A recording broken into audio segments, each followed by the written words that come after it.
This is the Google Pixel 4a. Now that Google has introduced the two models of the Pixel 4 and the Pixel 5, which come in their own separate little variants. They are the latest phones launched, and don't get me wrong when I say latest. By latest, I mean that they have not launched any new phone well as of the month of August in 2021. Now, coming back to the topic of this video, we are going to unbox the Pixel 4a, and we will also be doing the first impressions of this particular phone. So let's dig right in.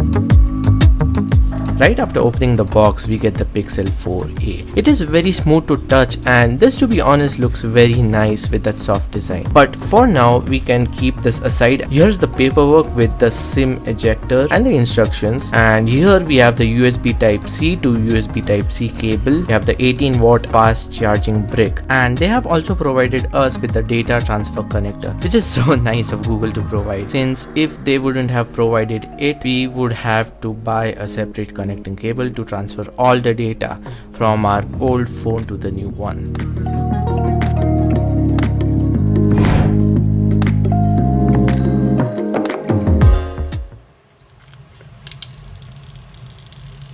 Now, coming to the first impressions, if you compare this phone to the other phones, it's very sleek and it has that soft plastic touch, and overall it gives a quite premium feel considering that it is a budget phone. They have got the stereo speakers, two on the bottom and one on the top, so they create this sort of a stereo effect and just a little bump up on the volume with that small speaker on the top, which in my opinion is great because budget phones nowadays come with just mono audio speakers. This time Google has provided us with our own old beloved headphone jack. Kinda miss this one. The selfie camera hole punch cutout is located on the top left corner of this phone. Many people won't like this. I personally have no problem with that. It's all fine. This phone is IP52 water resistant, which means it is dust resistant up to some limits, and it is protected from water spray less than 15 degrees from vertical.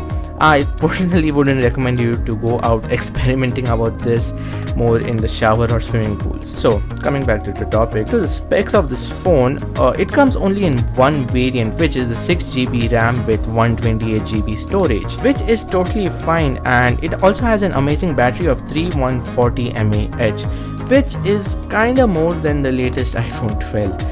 Just on a side note, I have mentioned all the specs below in the description, so make sure you check them out. Coming to the screen of this phone, it is a 5.8 inches 1080 2340 pixels, and it has an OLED display with HDR support, so you can see clean details in the videos too. One downside to this phone is that it is easily slidable.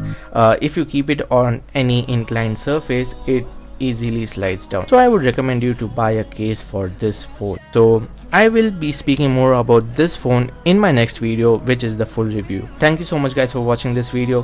Hope to see you again in the next one. Until then, stay safe.